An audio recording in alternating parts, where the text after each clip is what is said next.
people who actually involved in storing the car, which is remarkable in and of itself. Those are the people who were involved in seeing it grow up because it's a family car, and then finally the people who restored it. But before we get into that, I want to introduce who will be the master of ceremonies, and that's Howard Kroplik. This is an amazing guy. He's the owner of the car. He helped resurrect it, knows its history intensely, but he also has other cars, which I'm not going to mention, because the actual cars that he has are not as important as what he's devoted. He calls it his second career, I guess, and that's to develop a history of the Vanderbilt Cup races. Well, why is that important? Before World War I, the racing history of America was pretty interesting. We actually had road races which were the equivalent of what was happening in Europe at the French Grand Prix and at the Targa Florio and other races at the time. For reasons which no one really understands, after World War I, we stopped road racing and we constructed our racing experience with much smaller cars and round-and-round races, most of the time either on board tracks or horse tracks. But the Vanderbilt Cup, in my opinion, and I'm sure others agree, the Vanderbilt Cup was the highlight of early American racing. It was modeled after the successful races like the French Grand Prix, and William Vanderbilt, who had essentially an unlimited bank account, was a racer, and he brought cars to America. In the process of bringing these cars to America, and in the process of establishing a wonderful history of races, he also changed the face of that part of Long Island, and all of this, the Vanderbilt Cup races, the area around that in Long Island, and even a grist mill in that area, which our Master of Ceremonies, Howard Kroplik, is going to discuss. He spent a small fortune raising this grist mill to a point where it'll become a historic object. So you're going to meet a wonderful guy who's the key to the family, both of the Tucker automobile and the people who are putting it together, and that's Howard Kroplik. Thank you, Fred. It is so wonderful to be here. Again, I've come to this museum many times, and it was always a dream of mine to have one of my cars on display here. So there it is. I finally made it, Fred. Thank you so much. I'm curious, how many people are here for the museum for the first time? Look at this, Fred. So you got new members over About here. 1/3. He's very excited. And Dr. Simeone, you have a true treasure. This museum's a treasure here. But Dr. Simeone, he's an icon in the collectible automobile field. He's one of the true leaders in the field, and you were so lucky to have him in Philadelphia. And I'd like to be back in Philadelphia too. I went to graduate school there. I went to the University of Pennsylvania. Go Quakers! I went to the law school over there, so I'm always fond of Philadelphia. And I have a couple of relatives here who live in Philadelphia too, so it's great to be here. And it's great to have the car here. We had the car down in Amelia Island, and we had a great time in Amelia Island. If you ever had a chance to go to the Concord, that's the place to go. And when we took first in class over there for American Limited Production. There we go. With all the hard work on the restoration, we great to be recognized there. But when we were bringing the car back to New York, I said, why just bring it back to our garage? Why don't we do something? Why don't we go to a fantastic museum and really show the car and end it with this presentation? So that's what we're doing here today. And we're really fortunate today. This is going to be one of the best documentations of an automobile you're ever going to see or ever hear here. Because not only do we have the people who were behind the what we call the preservation of the car, but we also have the family that originated this car. The Preston Tucker's relatives are here to talk about how this car started, and then some of the unfortunate things that the car never got to production.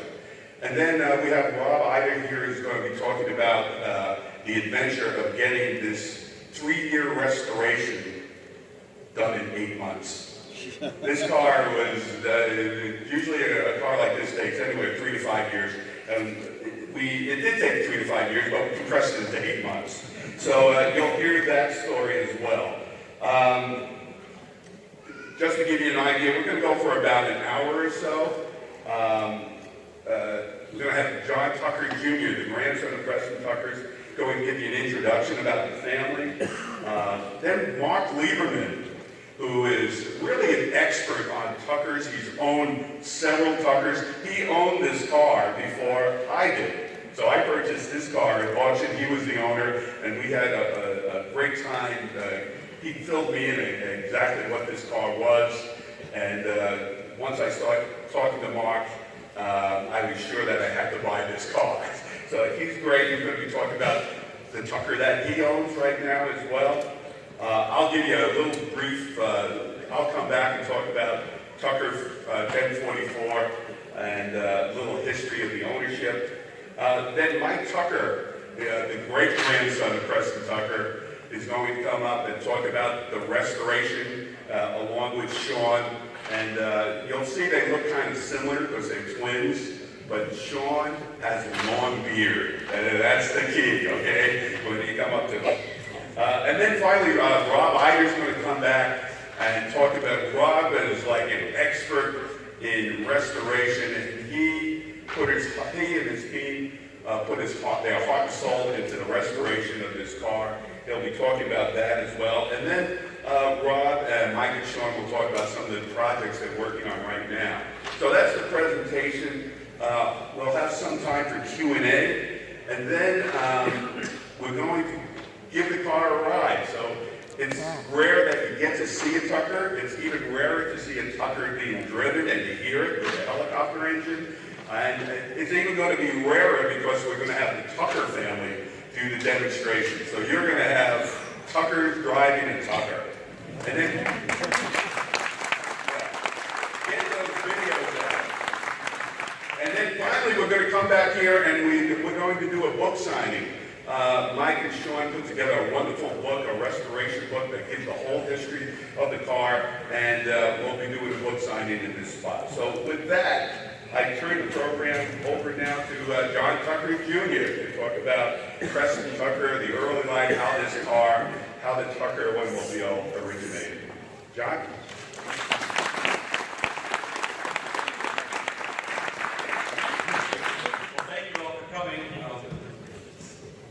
When I get a chance to talk about my family, but more and more, that's Preston Tucker, about 10 years old. Preston was born in Cape, Michigan, in 1903, September 21st. His parents were Lucille and Shirley Tucker. Back then it was a man's name, and he went by Shirley.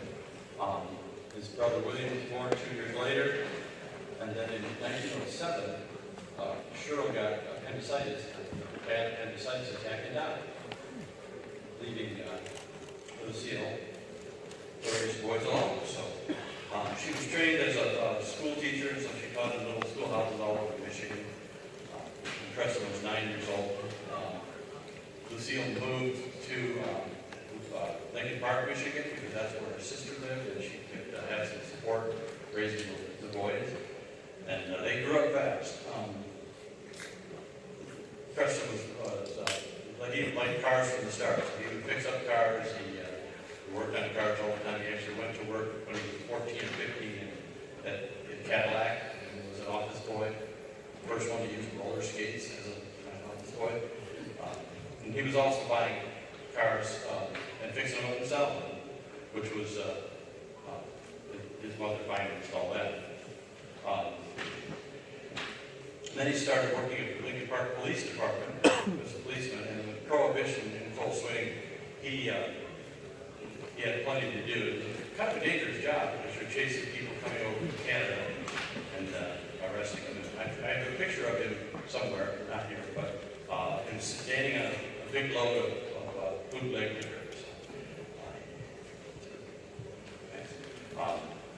Next one. Oh, he met, he met Vera Bob, his wife. They married in 1923, and they had 5 children, Preston Jr., Shirley was first, Preston Jr., and then Mary Lee, and then Noble, That's the and top then row. my dad, John. Bottom row. And those children, my dad was born on August 31st, 1930, so he's the youngest child. So he'd been well known as a salesman by then, and so Mike Mitchell Dooley took him down to Memphis, and he started selling cars under him, and was really successful down there. Dooley came back to Michigan, but Preston just stayed down there and worked on cars. And he was a salesman for other dealerships. Sorry. Next one.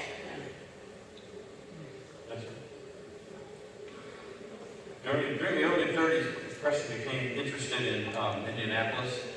Started making a trek. I think probably right around 1930, because I have a picture of him. Well, before family, but he met Harry Miller, and that sort of changed his life, because Harry Miller, as some of you know, was probably the best engine builder in the world.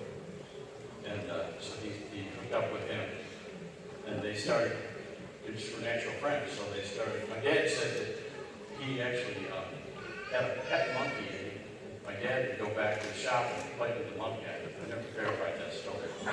My dad told a lot of stories. Anyway, so they started, like I said, with projects, and then That's Harry Miller. Oh.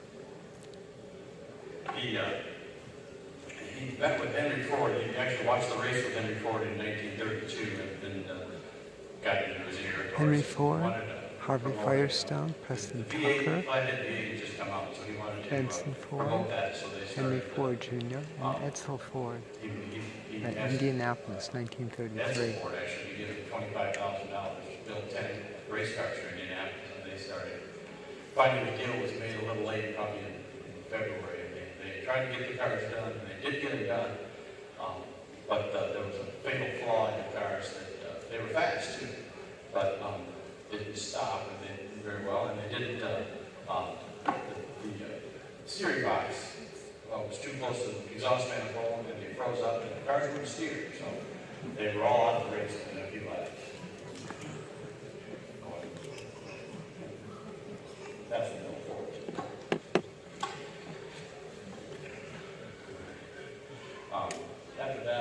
After that, he stayed in Indianapolis, did a few other jobs. He built some special beer trucks. He opened a compactor dealership for a short time. I'm not sure if he owned that dealership or he just ran it. I think he just ran it. But, excuse me.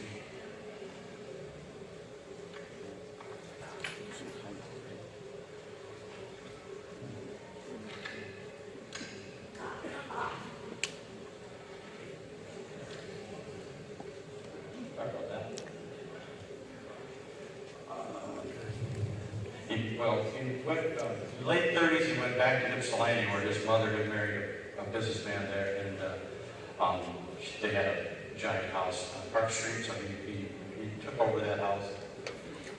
And my grandmother and her husband moved to another house that they owned, and he started working on war contracts.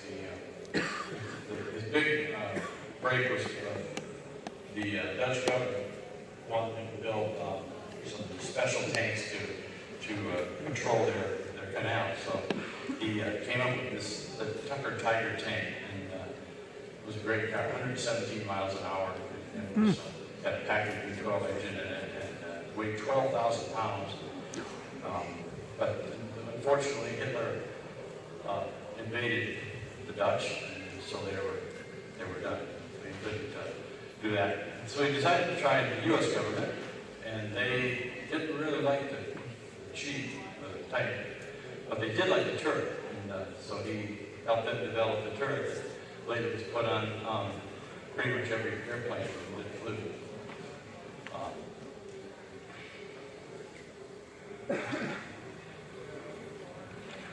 He continued with Harry. Harry stayed in the Detroit area and he did some projects. Harry also went to Butler, Pennsylvania, and helped develop the Jeep during that time. And they always talked about building a car. And so He just kept that dream alive. And when Harry died in 1943, he thought, I've got to build this car. So that's where we came to what Mark will describe next. Thank you.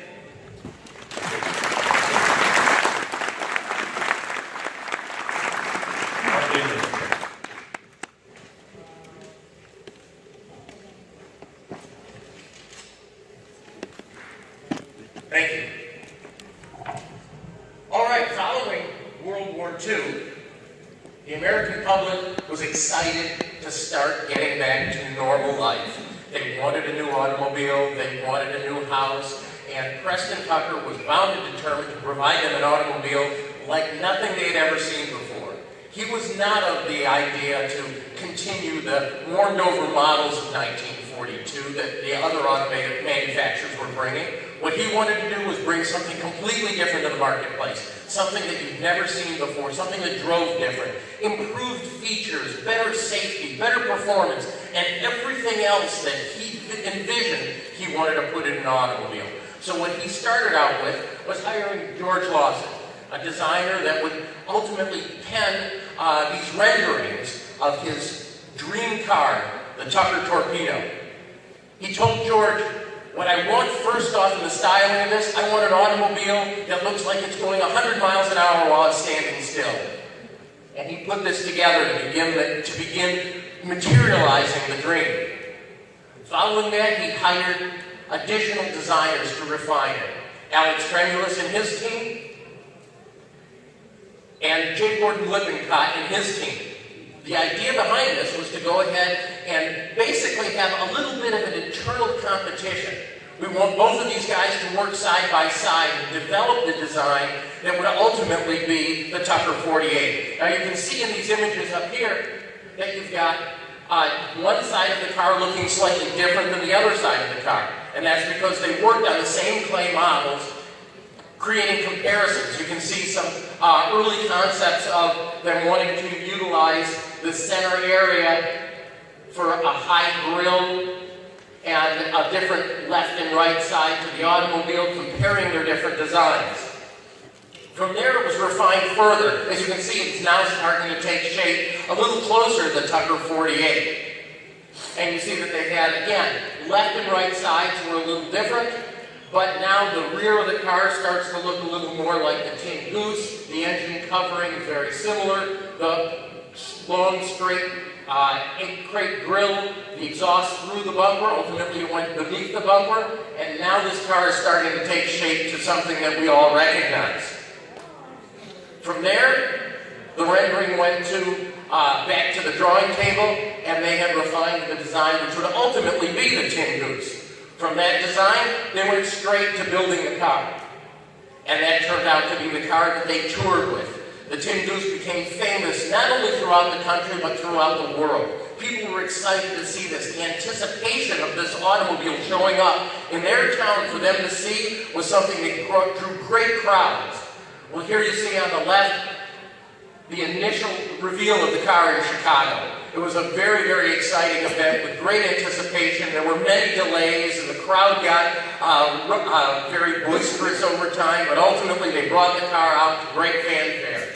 On the right, you see another venue because they continued to tour that car all over the country, again, to great crowds, lots of reception, and lots of positive comments. When can I buy a Tucker? Where can I buy a Tucker? Well, the idea from there went straight into production. So at that point in time, they started to produce automobiles, but they needed to generate capital, and this was their next challenge. They generated $15 million in their initial public offering. Well, that was enough to get the company started, but it certainly was not a lot of money to build a car company with.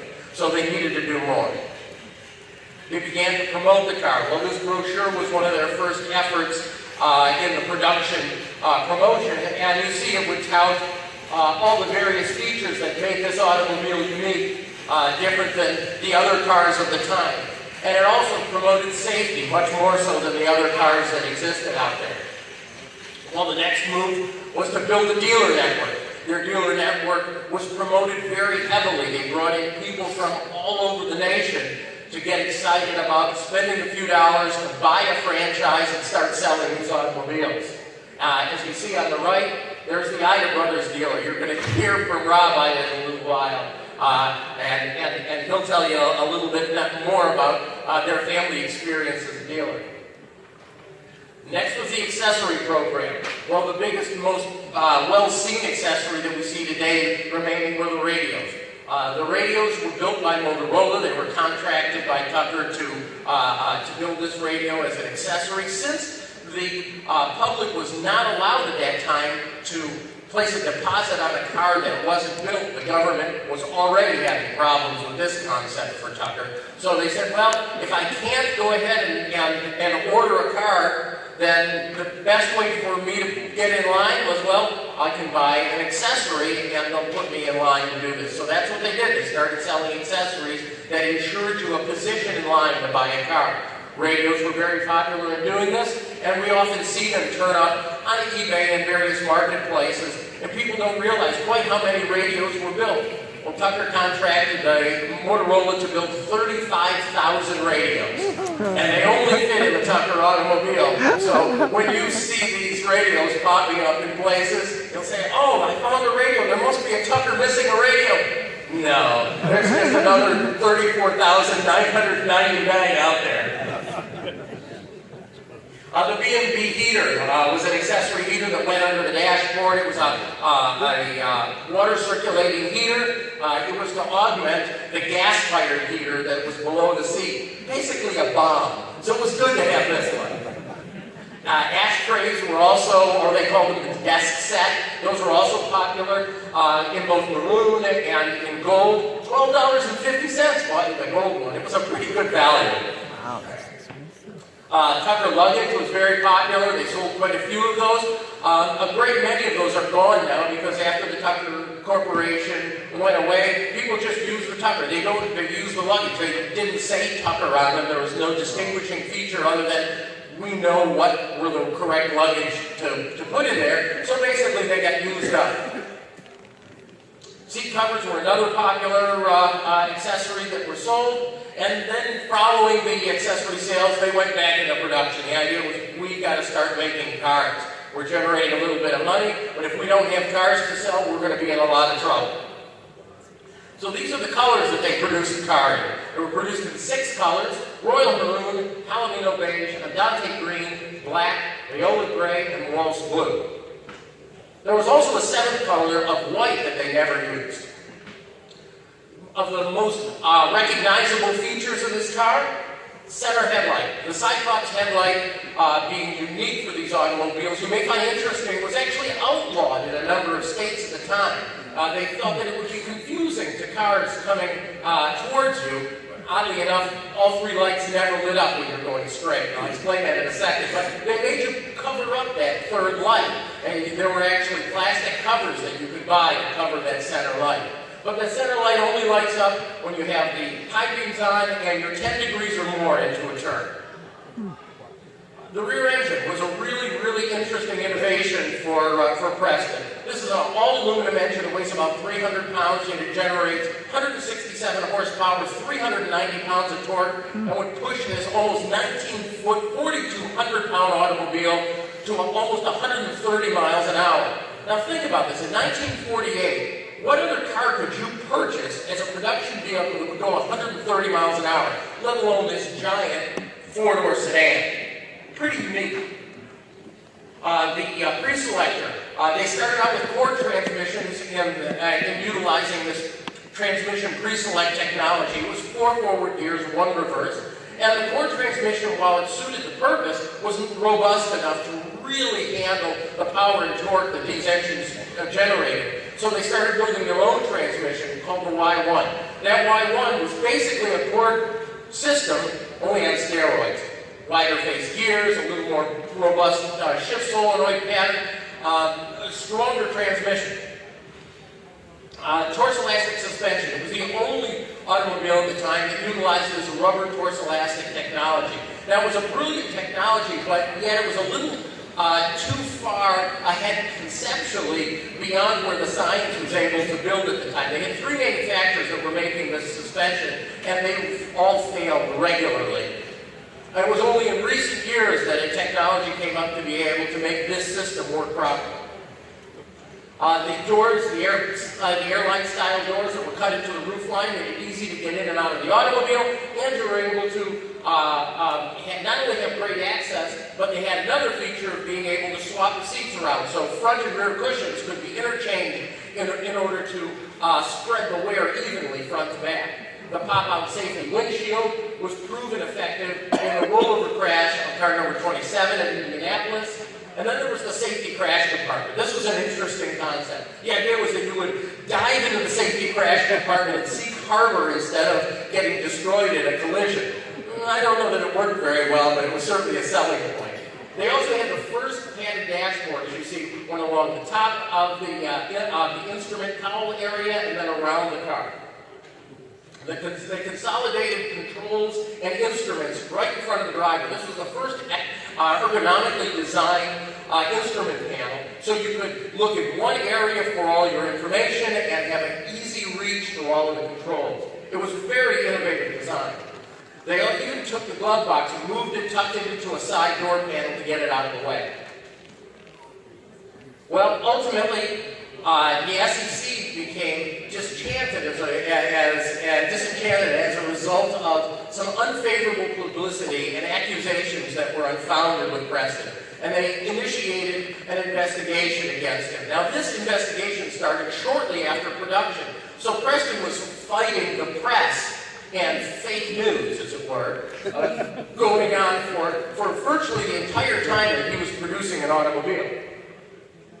Well, in October 28, 1948, they shuttered the plant. At this point in time, the overwhelming amount of negative publicity was hurting the company.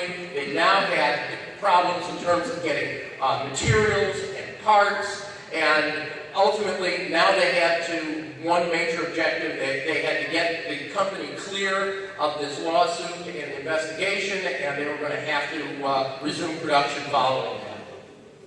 Well, on January 28, 1950, Preston, all of his associates, and everybody involved were acquitted of the charges. None of that proved out to be a proper claim, and while the Tucker Corporation was now vindicated, unfortunately, at this point in time, the Tucker Corporation was dead. There was nothing further for them to be able to do. Public confidence had waned. Even though that automobile was really unique and very special, there just was no longer the amount of momentum and funding needed to put them back together again.